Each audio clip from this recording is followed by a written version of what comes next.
नमस्कार मित्रांनो. काल परवा संतोष देशमुख हत्याकांड प्रकरणातील संतोष देशमुख यांना कशा पद्धतीने मारलं किंवा त्यांची हत्या कशा पद्धतीने झाली याचे फोटो चार्जशीटमध्ये जे दाखवले आहेत ते फोटो सोशल मीडियावरती व्हायरल झाले. ते फोटो व्हायरल झाल्याच्या नंतर पूर्ण महाराष्ट्रामध्ये एक संतापाची लाट आहे.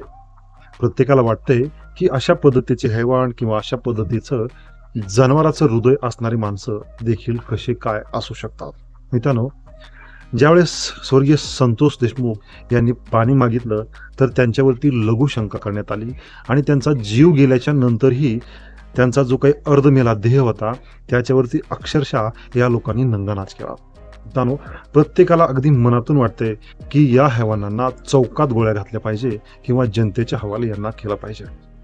प्रत्येकांना असं देखील वाटतंय की यांना कोणती सजा भेटेल.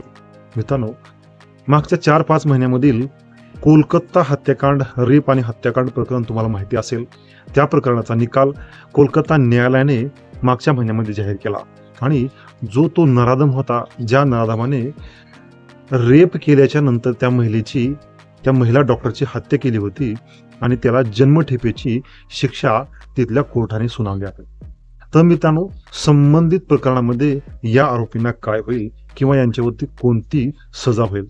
प्रत्येकाला असं वाटतंय की यांना फाशीच झाली पाहिजे किंवा यांना फाशी होणार. सध्या विचार केला तर फाशी ही कॅपिटल पनिशमेंट म्हणजेच डेथ पनिशमेंट मध्ये येते आणि मृत्यूदंडाची शिक्षा बऱ्याच देशामधून नाहीशी झाली आहे.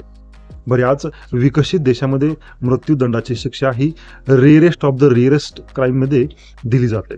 भारतामध्ये देखील मृत्यूदंडाची शिक्षा बऱ्याच प्रमाणामध्ये कमी झालेली आहे.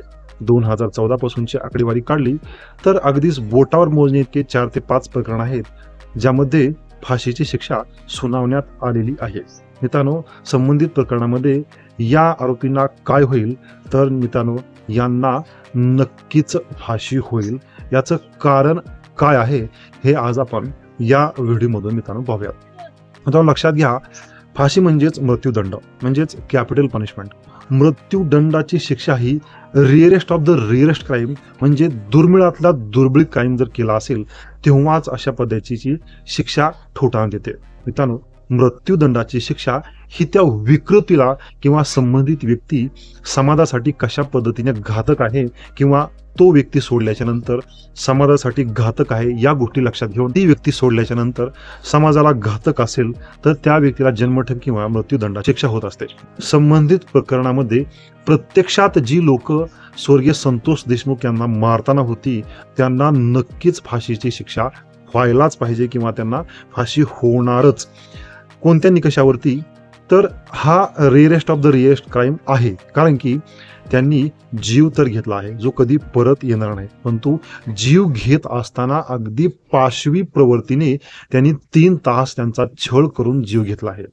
त्यांचा जीव गेल्याच्या नंतर त्यांच्या अर्धमेल्या शरीरावरती अगदी लोक ते नाचत आहेत. त्यांना कसल्याही प्रकारची भीती त्या ठिकाणी वाटत नाही.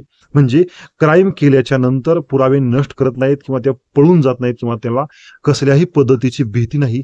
उलट त्या मृतदेहावरती ते सेल्फी काढत आहेत, नाचत आहेत, त्या मृतदेहावरती लघुशंका करत आहेत. म्हणजेच ही फाशी मित्रांनो प्रवृत्तीला होणार आहे. पाशवी पद्धतीची माणसं जर समाजामध्ये सोडली तर ती परत समाजामध्ये क्राईम करू शकतात आणि अशाच पद्धतीने भयानक ते क्राईम करू शकतात.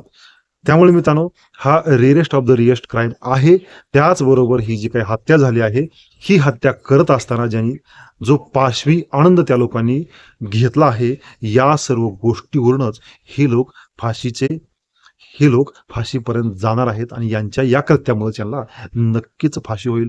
त्यामुळे मित्रांनो, या संबंधित प्रकरणामध्ये जे लोक प्रत्यक्षात मारताना आहेत ते लोक आता बाहेर निघणारच नाहीत किंवा त्यांना जन्मठेप तर नाहीच, फाशीची शिक्षा त्यांना नक्कीच होईल. धन्यवाद.